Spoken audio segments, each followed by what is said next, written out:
Unapomshukuru Mungu, unaambia Mungu nakushukuru japo sina ushahidi, na kuamini japo sina ushahidi, ila nakuamini. Kwa maana kuna nguvu ambayo inakufanya umshukuru Mungu na kitu kikamilike kwenye maisha yako. Tumia shukrani kuvuta nguvu na kuvuta uwepo wa Mungu kwenye maeneo mbalimbali ya maisha yako. Yesu wakati anataka kuwalisha mikate wale watu, aliposhukuru kuna nguvu iliingia, kwa sababu tunajua kila uzalishaji, production yote inayofanyika lazima pawe na energy inayofanya production. Hauwezi ukafanya uzalishaji bila kuwa na nguvu ya kufanya uzalishaji. Bwana, mbona hujaanza biashara yako?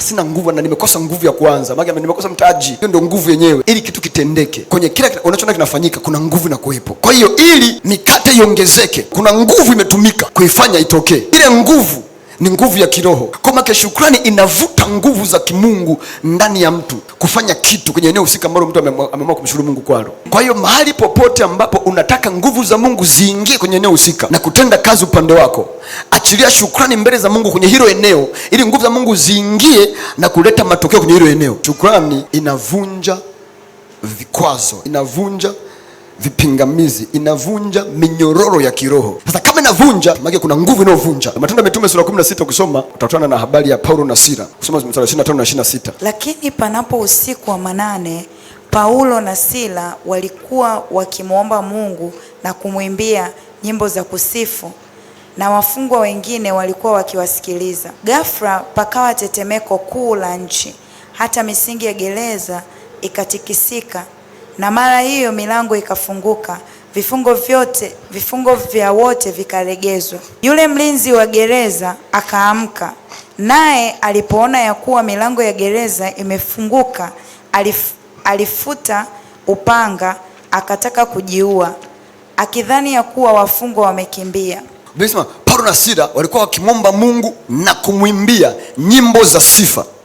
Ghafla pakatokea tetemeko kuu, milango ya gereza ikatikisika, vifungo vikalegea, baki viliachia. Hiyo ni ishara ya kwamba kuna nguvu zisizokuwa na kikomo, zisizokuwa na kipimo, zilishuka maeneo walipo na kufungua vifungo vilivyokuwa vimewafunga. Angalia, kusoma ile habari ya Paulo na Sila, kabla hapo Biblia inasema walivuliwa nguo, wakapigwa mijeredi, waliumizwa sana, afu wakaenda wakafungwa kwenye chumba cha ndani, mikono na miguu. Biblia inasema wakafungwa kwa mikatari. Lakini japokuwa walifungwa vile, hawakulalamika, hawakusononeka, hawakulia, hawakulaumu.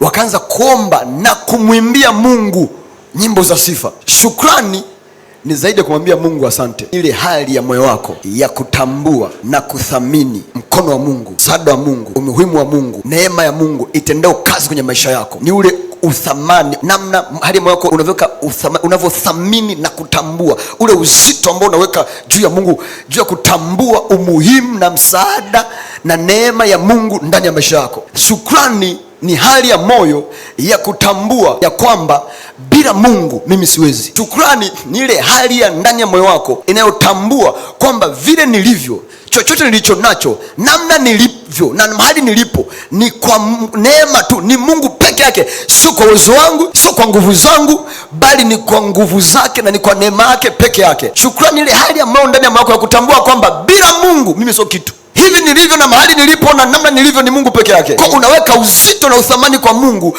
kwamba Mungu kiondoka nimeondoka. Tunaweza tukaweka uzito juu ya afya zetu, tuweka uzito juu ya hali ya mioyo yetu kwamba pumzi tunayovuta, lakini uzito tunataka tuweke kwa sababu Mungu ndiye atupae vyote. Yeye ni yote na katika yote na ndani ya yote. Na ndio maana Biblia inatuambia kwamba ndani yake tunaishi, ndani yake tunaenda, ndani yake tutapata kuwa na uhai wetu. Kwa kila kitu kinachokuhusu ni Mungu peke yake. Kwa ukiminus Mungu, umeminus kila kitu kwenye maisha yako. Kwa ndani yako unakuwa na hali ya kumshukuru Mungu, ya kumtumaini peke yake. Kwa katikati ya changamoto, katikati ya magumu, hawakulaumu, hawakulalamika.